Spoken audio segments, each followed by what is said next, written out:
Boa tarde, gente. Tudo bem com vocês?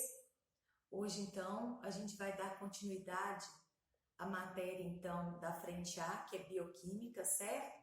Lembra que bioquímica é o ramo da biologia que estuda os componentes que formam os seres vivos. Existem dois tipos de componentes, né, que nós já estudamos: os componentes inorgânicos, água e sais minerais, e os componentes orgânicos, né, aqueles formados principalmente por carbono, encontrados somente nos seres vivos, que são cinco: carboidratos, lipídios, proteínas, vitaminas e ácidos nucleicos. E hoje a nossa aula vai ser sobre os carboidratos, ok? Moçada, então vamos seguir a nossa aula então sobre carboidratos, certo? Os carboidratos, que podem ser chamados também de açúcares, de glúcides, de glícides ou hidratos de carbono, então, são bem conhecidos nossos, né? Se a gente fosse falar exemplo de alimento rico em carboidrato, a gente tem então os pães, a gente tem macarrão, não é verdade? A gente não pode esquecer da mandioca, a gente não pode esquecer do cará, a gente não pode esquecer do inhame, a gente tem as frutas, né? Que tem a frutose, o leite, que tem a lactose e a galactose, ok? Então, o assunto da nossa aula hoje é carboidrato. A principal função dos carboidratos no organismo é o quê? Participar da respiração celular, que é a glicose, para fornecer energia, que é o ATP, a energia da célula, certo? Bem, coloquei aqui, né, que os carboidratos também são conhecidos por hidratos de carbono, glicídios, glícides ou açúcares. O próprio nome já fala hidrato de carbono, certo? Tem como principal função fornecer energia para as células. Assim, participam do metabolismo energético. Lembra que a glicose participa da respiração celular, seja ela aeróbica ou seja fermentação, que é o processo, então, que ocorre dentro das células, produção de energia, de ATP? Ok. Exemplos de alimentos ricos em carboidratos. Vocês estão lembrados que geralmente um alimento tem mais de um nutriente? Bem, a gente tem o pão, tem o macarrão, tem a pizza, né? Que são então ricos em carboidratos. As frutas, a laranja tem muito carboidrato, ok? A banana, a batata, a mandioca, o mel, os biscoitos, certo? Um sorvete, um chocolate, a cenoura, são todos ricos em carboidratos, ok? Os carboidratos, eles são classificados de acordo com o seu tamanho. Então, a classificação, qual que é o critério de classificação dos carboidratos? Vai ser, então, o tamanho da molécula, certo? Aí eu coloquei aqui, né? Os monossacarídeos. Monossacarídeos são carboidratos pequenos, formados por até 7 átomos de carbono. A gente tem que lembrar que a fórmula geral dos carboidratos, olha que interessante, é CnH2nON. O que significa esse N? Esse N é o número, então, de carbonos. É só lembrar da glicose, C6H12O6. A glicose não é um exemplo super famoso e conhecido de monossacarídeo? Bem, os monossacarídeos se subdividem principalmente em pentoses e hexoses, mas eles são classificados, moçada, de acordo com a quantidade de carbono. Olha isso aqui, então, que legal. Eu coloquei aqui, se o carboidrato, se o monossacarídeo tiver 3 carbonos, qual que vai ser a fórmula dele? Se eu seguir a fórmula geral, CnH2nON, então vai ser C3H6O3, que é uma triose. Se tiver 4 átomos de carbono, né? Fórmula C4H8O4, que é uma tetrose. Se eu tiver 5 carbonos, a fórmula geral é C5H10O5, que é uma pentose. Se tiver 6 átomos de carbono, C6H12O6, que é uma hexose. Se tiver 7 átomos de carbono, C7H14O7, que é uma heptose. Então, moçada, para a gente relembrar, os monossacarídeos São os menores carboidratos que existem. Os monossacarídeos, a gente fala que são monômeros, então, de carboidratos. São as menores moléculas que formam os carboidratos. Os monossacarídeos são os únicos açúcares, então, que passam direto para a célula, que não precisam ser quebrados, que não precisam ser hidrolizados, ok? Bem, falei que os mais famosos, então, são as pentoses e as hexoses. A gente tem a ribose, que é o açúcar que forma o RNA, e a desoxirribose, que é o açúcar que forma quem? O DNA. Olha que interessante isso aqui. Fernanda, qual é a diferença, então, entre a ribose e a desoxirribose? Se os dois, então, são pentoses, está no número de oxigênio. A ribose tem a fórmula geral C5H10O5. A desoxi, o próprio nome já diz ribose, que é o açúcar do DNA, olha que interessante, que compõe a molécula de DNA, tem um oxigênio a menos, continua sendo uma pentose, C5H10, só que agora vai ser O4, um oxigênio a menos que a ribose, certo? E as hexoses, né? A glicose, que é o açúcar que está no nosso sangue, que está no mel. A frutose, que é o açúcar das frutas. E a galactose, que é um dos açúcares presentes no leite, ok? Pentoses e hexoses. Aí aqui eu coloquei a estrutura de uma molécula de glicose, né? Tanto ela em cadeia fechada quanto ela em cadeia aberta, é a molécula de glicose C6H12O6, ok? Como eu havia falado para vocês, monossacarídeos, né? São então carboidratos pequenos formados por até 7 átomos de carbono, ok? Aí mostrando aqui, né? Exemplos de monossacarídeos, a glicose, a frutose, a manose, certo? E a galactose, ok? Bem, agora a gente vai entender então que dois monossacarídeos formam um disacarídeo. E essa união se dá por síntese por desidratação. Vocês estão lembrados quando a gente estava estudando ligação peptídica lá em proteína? Quando a gente junta dois aminoácidos através do grupamento amino de um e o radical carboxila de outro, a gente não vai liberar uma molécula de água? Aqui é a mesma coisa, então, a síntese por desidratação, então, certo? Quando a gente junta duas moléculas, então, a gente libera uma molécula de água, ok? Bem, os disacarídeos, eles são carboidratos um pouco maiores, né? Ainda são pequenos, mas são um pouco maiores porque são formados pela união de dois monossacarídeos.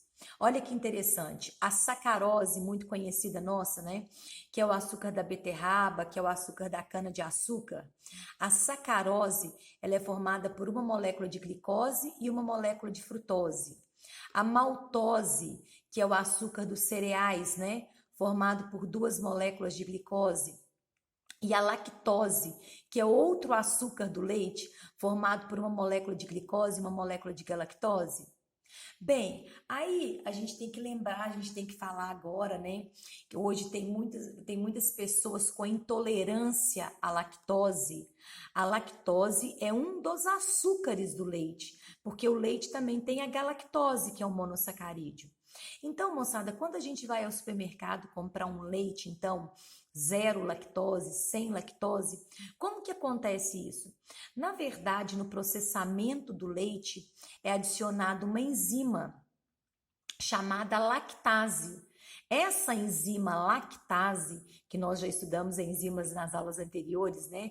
Ela vai quebrar a lactose em glicose mais galactose, ok? Então, nada mais é do que o leite sem lactose, iogurte sem lactose, chocolate sem lactose, algum produto, né, comestível sem lactose, é porque foi adicionado, então, essa enzima chamada lactase, que quebra a molécula de lactose em glicose mais galactose. Tá tranquilo? Bem, e agora aqui mostrando, né? Olha que interessante. A maltose, que é formada por duas moléculas de glicose encontrada nos cereais. A lactose, outro açúcar do leite, formado por uma molécula de glicose e uma molécula de galactose. E a sacarose, encontrado na cana-de-açúcar, na beterraba, formada por uma molécula de glicose e uma molécula de frutose. Ok? Bem, e agora a gente vai. Ah, eu não posso esquecer de comentar também, moçada, que os disacarídeos, então, podem ser chamados de oligosacarídeos, ou seja, carboidratos pequenos, açúcares pequenos, disacarídeo ou oligosacarídeo, ok? E agora, para a gente ir terminando a nossa aulinha, nós vamos falar dos polissacarídeos. O prefixo poli já significa muitos, já significa vários, na verdade? Então, os polissacarídeos são carboidratos grandes, formados pela união de vários monossacarídeos. Os polissacarídeos, eles se subdividem em polissacarídeos de reserva e polissacarídeos estruturais. Isso aqui, moçada, muita atenção nisso aqui. O polissacarídeo de reserva animal é o glicogênio, formado por várias moléculas de glicose. O polissacarídeo de reserva vegetal é o amido, também formado por várias moléculas de glicose. Olha que legal isso aqui. Fernanda, me explica isso aqui. A gente usa como fonte de energia direta para as células é a glicose, mas no nosso fígado fica armazenado o glicogênio. E esse glicogênio, ele é quebrado quando a gente precisa de glicose. Geralmente o glicogênio é quebrado no intervalo, né, entre as refeições e durante o sono. Porque, né, o nosso corpo, as nossas células não param de necessitar, de demandar energia. E a gente não come o tempo todo, certo? Então, esse glicogênio, então, num processo chamado de glicogenólise ou gliconeogênese, quebra o glicogênio em várias moléculas de glicose para serem, então, utilizadas pela célula para a produção de energia. O glicogênio fica armazenado no fígado. O amido também é um polissacarídeo formado por várias moléculas de glicose. O amido é o açúcar de reserva vegetal. Aonde que ele fica armazenado? Geralmente nos vegetais o amido fica armazenado em raízes e caules. Olha que interessante isso aqui. Por exemplo, raiz a gente vai ter a mandioca, a gente vai ter a batata doce, não é verdade?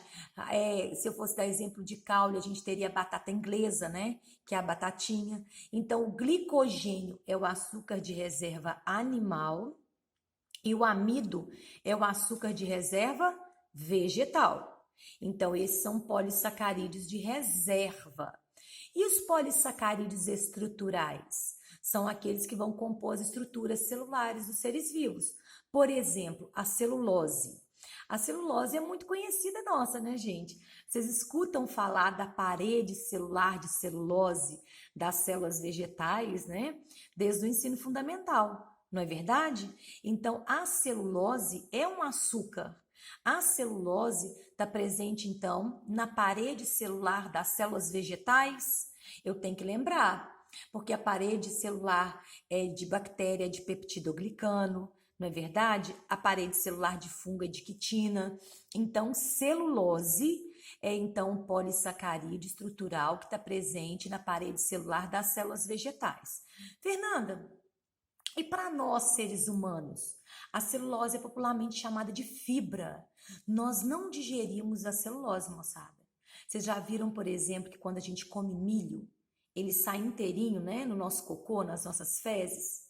nós não digerimos a celulose, nós não conseguimos, né, obter então glicose a partir da celulose porque a gente não tem a enzima celulase. Mas a celulose é muito importante para nós, porque todo mundo já deve ter ouvido falar de comer fibra, que comer fibra é bom para evitar constipação intestinal. Intestino preso é o nome popular, né? Quando a pessoa está com o intestino preso, o que o médico indica para ela? Não é comer alimento rico em fibra? Comer ameixa, comer bagaço de laranja. Todos os vegetais, moçada, todas as folhas têm celulose, né? Então é bacana, quando a gente come celulose, o bacana na salada é porque ela deve ser comida antes do prato quente. Por isso que quando a gente vai a um restaurante chique ou algum lugar mais refinado, no cardápio está escrito assim, antepasto. O que é o antepasto? O antepasto é a entrada, o antepasto é a salada. Ai, Fernanda, eu só como a salada junto, né, com o prato quente. Não, moçada, é melhor você comer a salada junto do que você não comer. A gente não pode esquecer, né, que os vegetais, além da celulose, da fibra, vão ter várias vitaminas, vão ter vários sais minerais. Eu estou falando em questão da fibra ser melhor, então ser mais bem utilizada para o organismo, é melhor que a gente consuma, então, consuma a salada antes do prato quente, ok? Porque a gente não digere a celulose e ela forma uma rede, facilitando o trânsito, então, desse bolo, certo? Desse bolo fecal, facilitando o trânsito do bolo alimentar em todo, né? O tubo digestório, ok? E a quitina? Ah, a quitina também é muito conhecida nossa. A quitina tá na casquinha da barata, tá na casquinha do besouro, quando faz crack, não é? Encontrada no exoesqueleto dos artrópodes. Então, a quitina é um açúcar. Além de ser encontrado, então, no exoesqueleto dos artrópodes, aonde mais, moçada, que a gente tem a quitina? Vocês estão lembrados? Eu acabei de falar de fungo, não foi? Que a parede celular dos fungos também é de quitina? Olha quanta coisa legal nessa aula para a gente prestar atenção, ok? Bem, e para a gente terminar aqui, olha que interessante isso aqui. Os polissacarídeos, olha aqui, isso aqui são moléculas de glicose. São formados por vários monossacarídeos, por mais de 10 monossacarídeos, né? Os polissacarídeos são polímeros, ok? De origem vegetal é o amido e a celulose, e de origem animal, o glicogênio e a quitina, que nós acabamos de estudar, ok? Certo, moçada? Aqui mostrando então, né? A estrutura, então, espacial, né, do amido, do glicogênio e da celulose, ok?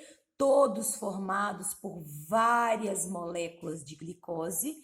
É por isso, por exemplo, eu que sou diabética, o diabético não pode comer, por exemplo, muito pão, porque tem farinha de trigo, tem amido, não pode comer muita mandioca, não pode comer, não é verdade? Por exemplo, muita batata, porque quando a gente quebrar o amido, não vai liberar várias moléculas de glicose, ok? Fernanda, e a diferença entre o amido e o glicogênio? Está na estrutura espacial da molécula, ok? Aí eu mostrei para vocês lembrarem, né, da celulose, que está na parede celular das células vegetais. A celulose, que é um polissacarídeo estrutural, ok? Tá tranquilo então? Polissacarídeo de reserva animal, o glicogênio. De reserva vegetal, o amido. Estruturais, a gente tem o polissacarídeo, que é a celulose, e a gente tem a quitina. Ok, moçada? Se falou de carboidrato, vai lembrar de quê? Metabolismo energético, fornecer energia para as células, ok? Aqui eu coloquei um quadro, né? Com os principais carboidratos que a gente falou para a gente resumir e finalizar a nossa aulinha. Monossacarídeos, disacarídeos, que também são chamados de oligosacarídeos, e polissacarídeos. Monossacarídeos, A gente tem as pentoses, ribose, desoxirribose, hexoses, glicose, frutose, galactose, disacarídeos ou oligosacarídeos, a sacarose, a maltose e a lactose, e os polissacarídeos, o amido, a celulose e o glicogênio. Ainda faltou a quitina nesse quadro, né? Ok? Tá tranquilo então, moçada? Para a gente finalizar nossa aulinha, então? Eu espero reencontrá-los em breve, ok?